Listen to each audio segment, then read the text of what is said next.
ராதே கிருஷ்ணா. இன்றைக்கு நம்ம ஒரு அருமையான கதை பார்க்க போகிறோம். ஒரு விறகு வெட்டி காட்டு வழியாக போயிட்டுருந்தான்.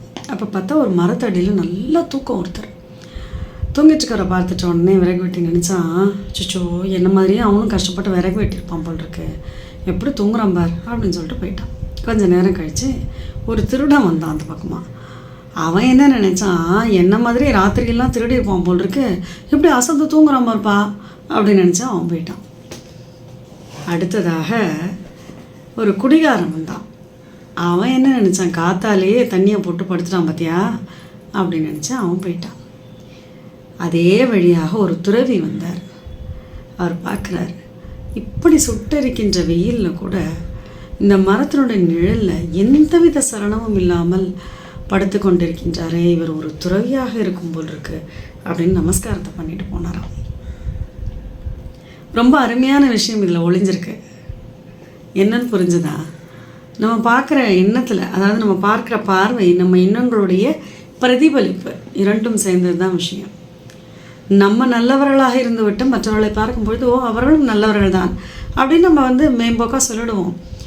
அப்புறம் நம்ம கூட இருக்கோம், ஐயோ உங்களுக்கு ஒன்றுமே தெரியல, இவ்வளோ வெள்ளந்தியாக இருக்கீங்களே, அவங்க ரொம்ப மோசம், அவங்க அதெல்லாம் பண்ணுறாங்க இதெல்லாம் பண்ணுறாங்கன்னு சொல்லுவோம். அப்படியே இப்போ பார்க்கும்போது தெரியலல்ல அப்படிமோ. பார்த்துருக்கீங்களா?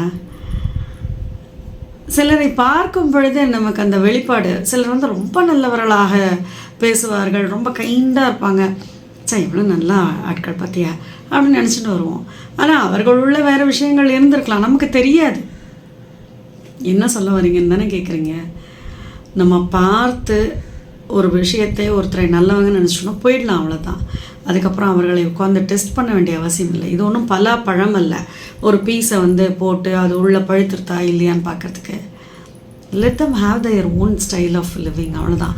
அவங்களாவே இருந்து போட்டோம். நமக்கு என்ன வந்தது? Just accept as they are. மனிதர்களை அப்படியே ஏற்றுக்கொள்ள வேண்டாம்.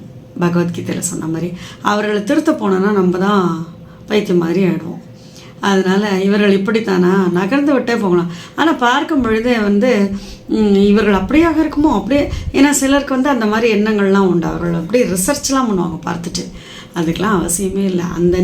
அந்த நேரத்தில் என்ன பேசணும் பேசிட்டு நகர்ந்து போய்கொண்டே இருக்க வேண்டியது. அவர்களும் நல்லவர்களாக இருப்பார்கள் என்று நாம் நினைப்பதில் ஒன்றும் தப்பெல்லாம் இல்லை. அதெல்லாம் ஆராய்ச்சி பண்ண வேண்டிய அவசியமும் இல்லை. நம்ம என்ன அவர்கள் கூட சேர்ந்து குடும்பம் நடத்த போகிறோமா? நான் இல்லையே, கொஞ்சம் நேரம் தானே பார்க்குறோம், நல்லவர்களாக இருக்கட்டும், ஆமாப்பா அவங்களும் நல்லவங்க தான் அப்படின்னு சொல்லிட்டு நகர்ந்து போயிட்டே இருக்க வேண்டியதுதான். சரிதானே? நிம்மதியாக இருக்கலாமே. என்னத்துக்கு இந்த ஒரு ரிசர்ச்சு?